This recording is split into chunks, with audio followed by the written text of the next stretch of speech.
Bonjour et bienvenue à tous. Si vous êtes nouveau sur la chaîne, n'oubliez pas de vous abonner. Et si vous avez une question, n'hésitez pas de la poser au niveau des commentaires. Dans la vidéo d'aujourd'hui, on va voir quelques exercices concernant le chapitre La tectonique des plaques. Exercice numéro 1. Répondez aux questions en choisissant la bonne ou les bonnes réponses. La Pangée est A. Un unique continent. B. Une mer. C. Un pays d'Amérique du Sud. La bonne réponse est A. La Pangée est un unique continent. Depuis 200 millions d'années, le continent indien A. n'a pas bougé. B. s'est déplacé de l'Afrique vers l'Asie. C. descend vers l'Antarctique. La bonne réponse est B. Depuis 200 millions d'années, le continent indien s'est déplacé de l'Afrique vers l'Asie. Les ondes de divergence correspondent aux A. fosse océanique. B. montagne de collision. C. dorsale océanique. La bonne réponse est C.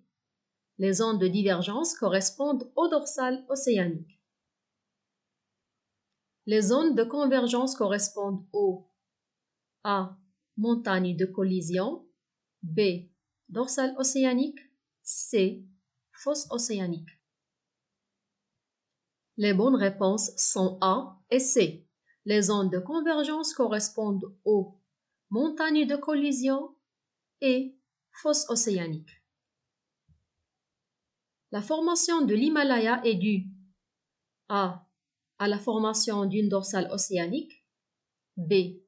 à une collision entre deux lithosphères océaniques. C. à une collision entre deux lithosphères continentales. La bonne réponse est C.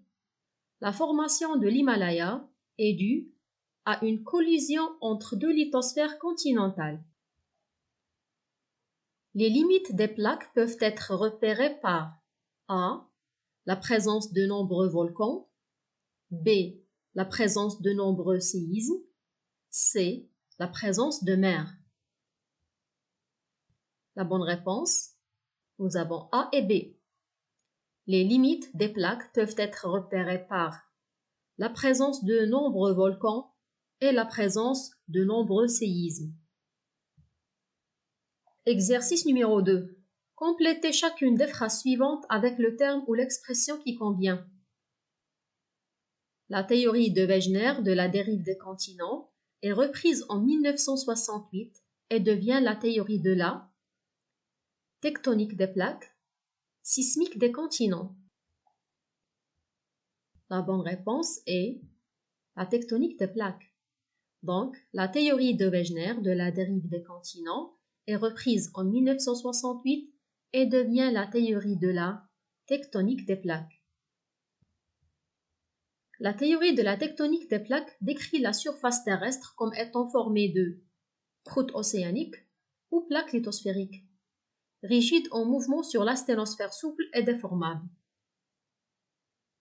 La bonne réponse est plaques lithosphériques. Donc, la théorie de la tectonique des plaques décrit la surface terrestre comme étant formée de plaques lithosphériques, rigides, en mouvement sur la sténosphère souple et déformable. Exercice numéro 3. Première question. Combien y a-t-il de plaques lithosphériques sur la carte? La réponse. Sur la carte, il y a 4 plaques lithosphériques qui sont la plaque des Cocos, plaque de Nazca, la plaque sud-américaine et la plaque africaine. 2. Y a-t-il des plaques strictement océaniques? Citez ces plaques. Oui, il y a des plaques strictement océaniques et elles sont la plaque des Cocos et la plaque de Nazca. 3. Citez des plaques mixtes. La réponse. Les plaques mixtes sont la plaque africaine et la plaque sud-américaine. Exercice numéro 4. Première question. À partir de vos connaissances, complétez les légendes A et B. Donc, A correspond à la fosse océanique. B, c'est la dorsale océanique. Question numéro 2. Situez par des flèches les mouvements de convergence et de divergence sur le schéma. Donc, au niveau de la fosse océanique, nous avons un mouvement de convergence. Les deux plaques se rapprochent l'une de l'autre. Au niveau de la dorsale océanique, nous avons un mouvement de divergence. Les deux plaques s'éloignent l'une de l'autre. Question numéro 3.